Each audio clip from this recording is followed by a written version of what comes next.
Oi, gente, aqui é a Patrícia. E vocês sabem como os mitos são classificados?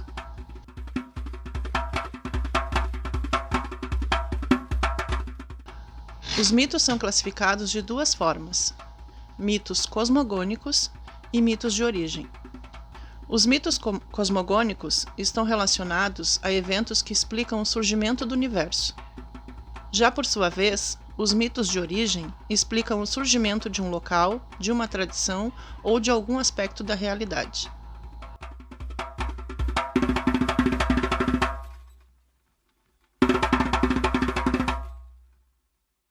No início de tudo, existia um grande vazio, conhecido como Ginnungagap, que separava o reino de fogo de Muspelheim de Niflheim, a terra gelada das neblinas. As névoas geladas de Niflheim foram preenchendo o vazio de Ginnungagap e formaram um grande bloco de gelo.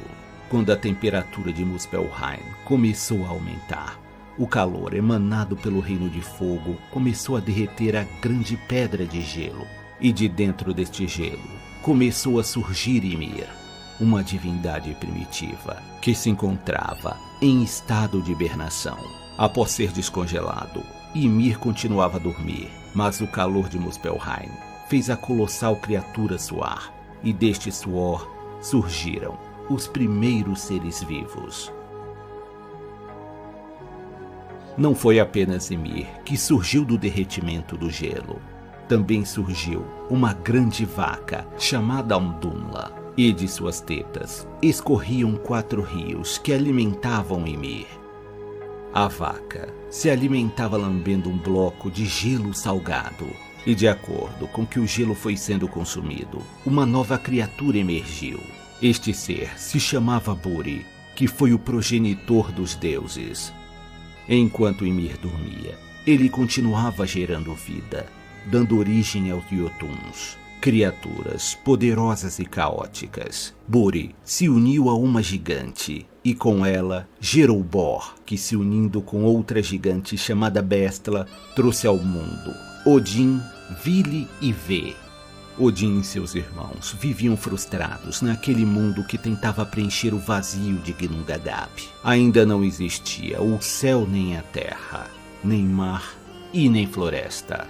Os irmãos decidiram que algo deveria ser feito, e só a morte de Ymir poderia dar início ao mundo que conhecemos. Odin, Vili e Ve atacaram e mataram o gigante Ymir. Do sangue derramado foram feitos os oceanos. Da carne de Ymir foi feita a terra firme, e seus grandes ossos foram empilhados, dando origem às cadeias de montanhas. Na carne de Ymir habitavam pequenas larvas, e delas surgiram os anões que deveriam viver sob a terra, e os nobres elfos que teriam sua morada em Alfenheim. Após moldarem Midgard, os deuses acharam que este não poderia ser um reino desabitado, e ao verem 2 troncos à beira do oceano, decidiram que deste material criariam a humanidade. Foi moldado um homem chamado Esk e uma mulher chamada Embla. Odin lhes deu a vida, Vili a inteligência, e Ve lhes esculpiu os olhos, orelhas e bocas, e assim os homens poderiam ouvir, ver e falar. Todos os seres humanos são descendentes deste primeiro casal, e por ter dado a vida aos primeiros homens, Odin é conhecido como o pai de todos. Por fim, os irmãos criariam um reino de Asgard, que seria a morada dos deuses. Este reino estava separado dos demais, ligados apenas pela ponte Bifrost. E foi assim que teve início o reinado dos deuses sobre o mundo.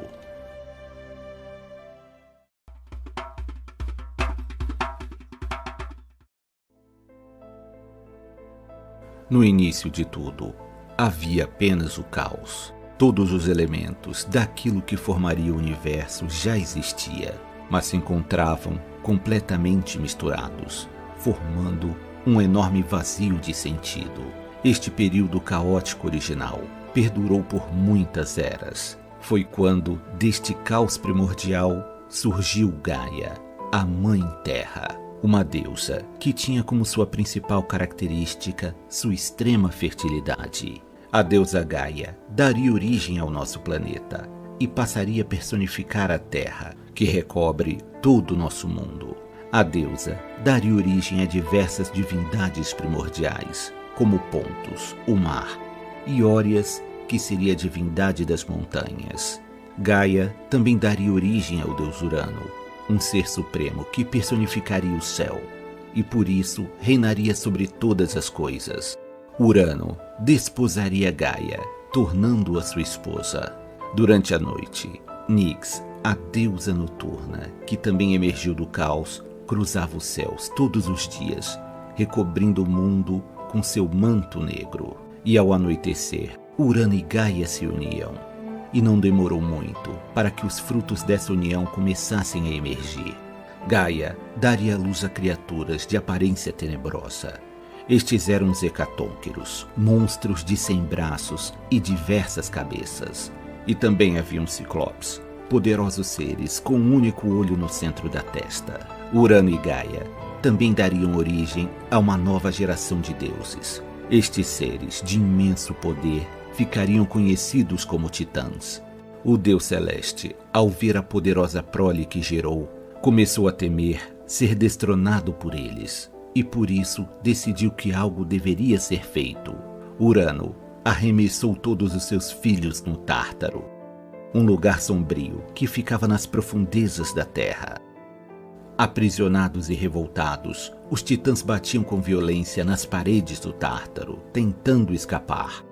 Eles estavam aprisionados no ventre de Gaia, e a revolta de criaturas tão poderosas causava uma intensa dor em sua mãe, que sofria um desconforto terrível. Gaia, não suportando mais aquela situação, decidiu conspirar contra seu marido. A deusa pediu para que um de seus filhos se apresentasse para destronar Urano. Mas todos os titãs se encolheram, menos Cronos, o mais ambicioso de todos os titãs, que se achava estar à altura de tal tarefa. Cronos ganhou uma foice de diamante e com esta arma rumou para os céus. Já na morada celestial do deus Urano, Cronos se deparou com o deus supremo dormindo sobre uma nuvem. Com um golpe certeiro de sua foice, o titã castrou seu próprio pai. O grito de dor de Urano pôde ser ouvido em todo o universo. O céu se tingiu de vermelho escarlate, graças ao sangue de Urano. O testículo de Urano foi jogado no oceano, e devido à sua capacidade fertilizadora, várias divindades surgiram das águas. Entre elas estava Afrodite, aquela que seria considerada a mais bela das deusas. Cronos retornou triunfante e libertou seus irmãos titãs aprisionados. Como o grande herói da revolta, ele foi aclamado como o novo senhor supremo do universo. Cronos não libertaria os hecatônquiros nem os ciclopes, pois os considerava muito perigosos, e por isso eles permaneceram no Tártaro. Após as comemorações da vitória, o novo soberano foi visitado pelo espectro de seu pai, que lhe revelou uma terrível profecia. Ele disse que, assim como seu pai, que foi destronado por um rebento infame, ele também cairia do alto do trono supremo, derrubado por seu próprio filho, e encontraria seu terrível destino.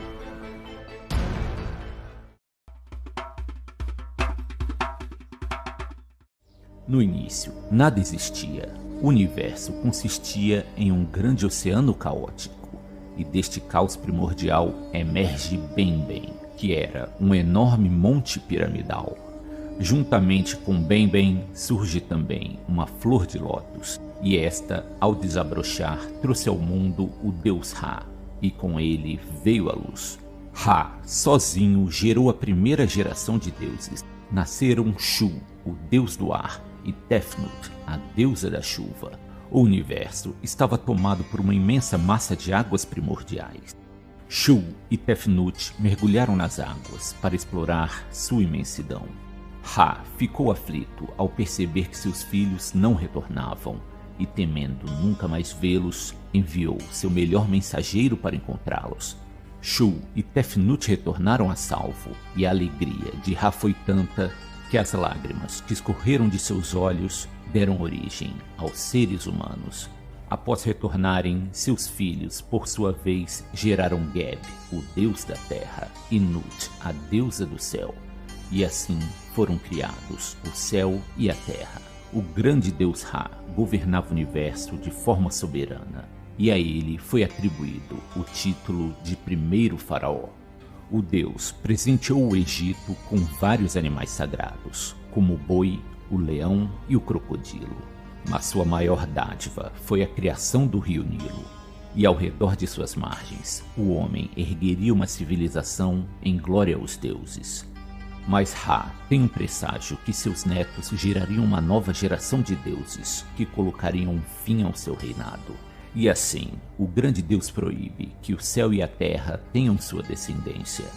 Mas Nut e Geb desobedecem Ra e dão origem a uma poderosa descendência. Entre os novos deuses estão Isis, Neft, Set e Osíris. Juntos, eles destronam Ra, e agora Osíris passa a reinar sobre o mundo. Mas o trono do novo Deus Supremo não está seguro, pois seu irmão Set está ávido para tomar o poder para si. E assim tem início a saga dos deuses do Egito.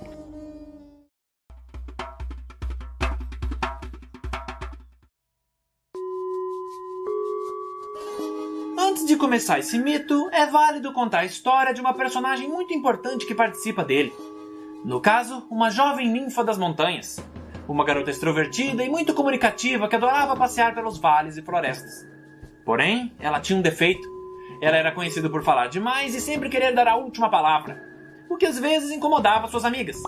Mas, mesmo assim, ela se dava muito bem, porque essa ninfa tagarela sempre se esforçava para cuidar das colegas. Então, certo dia, suas amigas recebem a grandiosa visita de Zeus, que mais uma vez buscava um lazer extraconjugal, se é que vocês me entendem.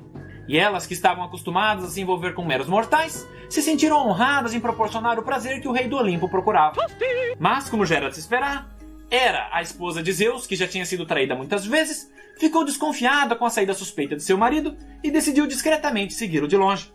E quando estava quase chegando no local de onde os gemidos da orgia se originavam, ela encontra a nossa faladeira de plantão, que dentre suas amigas foi a única ninfa que se recusou a se envolver com Zeus.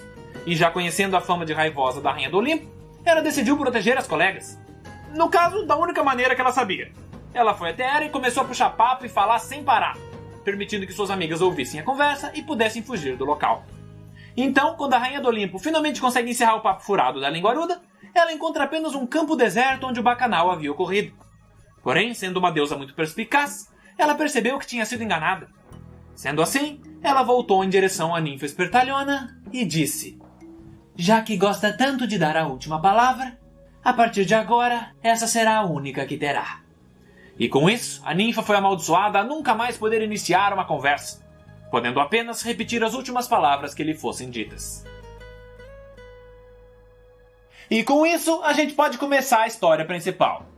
Muitos anos antes desse acontecimento, em um reino próximo dali, nascia um garoto chamado Narciso, filho de Liríope com o deus rio Céfiso.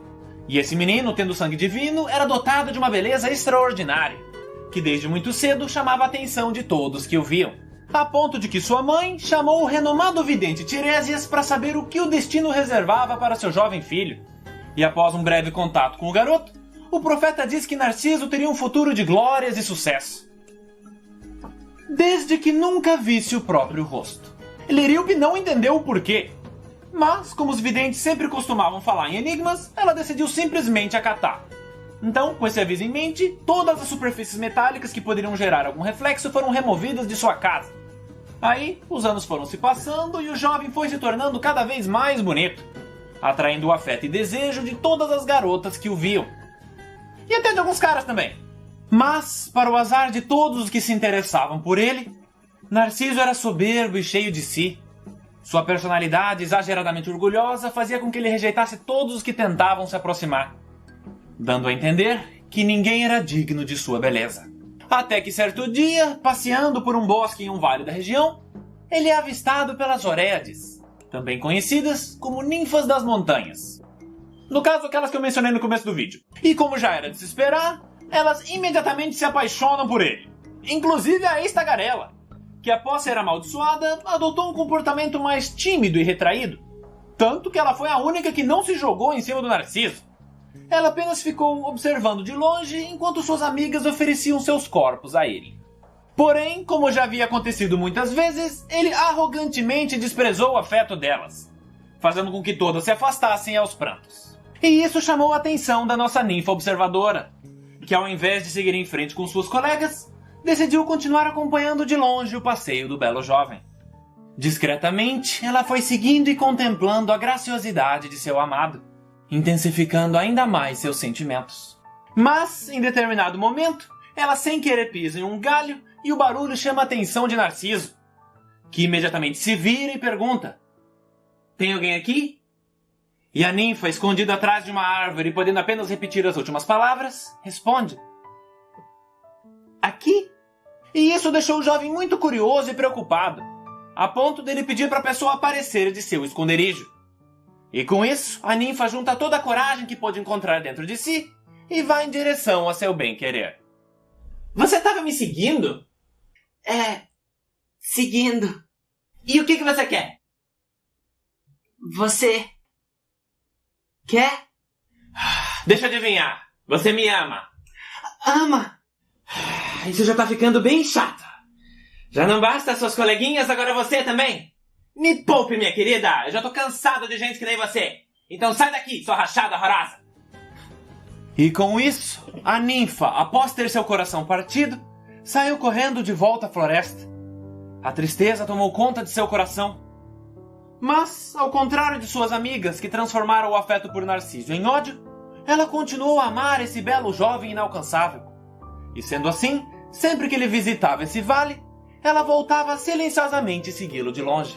Aí mais algum tempo se passa, e Narciso continua a rejeitar de maneira insensível todos os que ousavam se achar dignos de sua companhia, sendo que até suicídios ocorreram por conta de seu desprezo snob.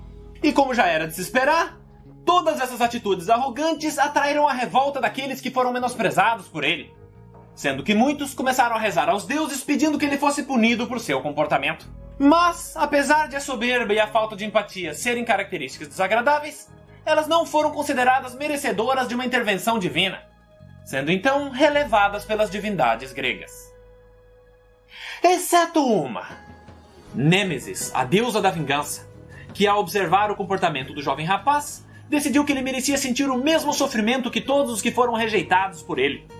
No caso, um amor não correspondido.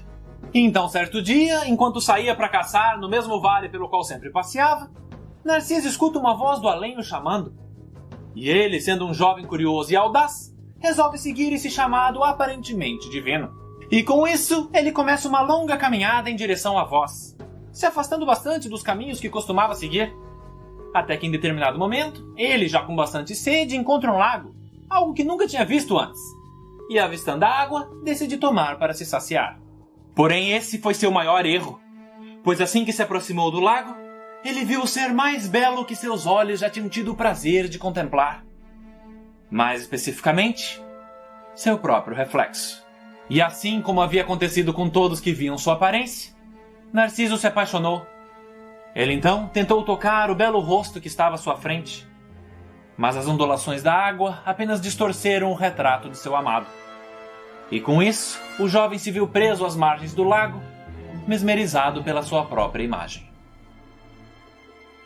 Os dias então foram se passando, e ele permaneceu obstinadamente no mesmo local, sentindo seu corpo se debilitar e sua vida se esvair. Enquanto isso, a ninfa apaixonada caminhava pela floresta procurando o dono de seu coração. E eventualmente, ela encontra. Avistou à beira do lago seu corpo caído e imóvel. Ela então foi correndo em direção a seu amado e o tomou em seus braços, rezando para que ainda estivesse vivo. E para a felicidade dela, ele estava. Então Narciso lentamente abriu seus olhos e viu o rosto da ninfa que com todo o carinho do mundo o segurava. A única que, mesmo tendo sido desprezada por ele, nunca lhe desejou nenhum mal. Pelo contrário, continuou a amá-lo incondicionalmente, dando a Narciso a chance que ele precisava para provar aos deuses que ele era capaz de expressar afeto por alguém além dele mesmo, de se redimir e começar a vida nova. Mas ao invés disso, ele virou sua cabeça em direção ao lago, olhou para seu próprio reflexo e com suas últimas forças disse: "Por que tinhas que ser tão belo? Eu te amei em vão." E assim, o último suspiro de Narciso se vai. E a ninfa, olhando aos prantos o rosto de seu falecido amor, diz as únicas palavras que lhe eram permitidas dizer: "Por que tinhas que ser tão belo? Eu te amei em vão." E com isso, sua vontade de viver desapareceu. Ela permaneceu junto de seu amado e definhou até o ponto que a única coisa que restou foi sua voz, ressoando pelos vales e montanhas. O nome dessa ninfa era Eco, o último som que se repete. Depois disso, Afrodite, sendo a deusa da beleza, achou que um homem tão belo como ele não merecia ser esquecido. E por isso, no local onde faleceu, ela fez brotar uma flor que até então não existia, comumente nascendo nas margens de lagos e rios, e que por ter seu eixo inclinado para baixo aparenta estar olhando o próprio reflexo. Essa flor é conhecida por nós como Narciso. Espero que vocês tenham gostado desse vídeo. Assistam os outros vídeos para ter acesso ao resto do conteúdo que estamos oferecendo. Bons estudos e muito axé na sua vida!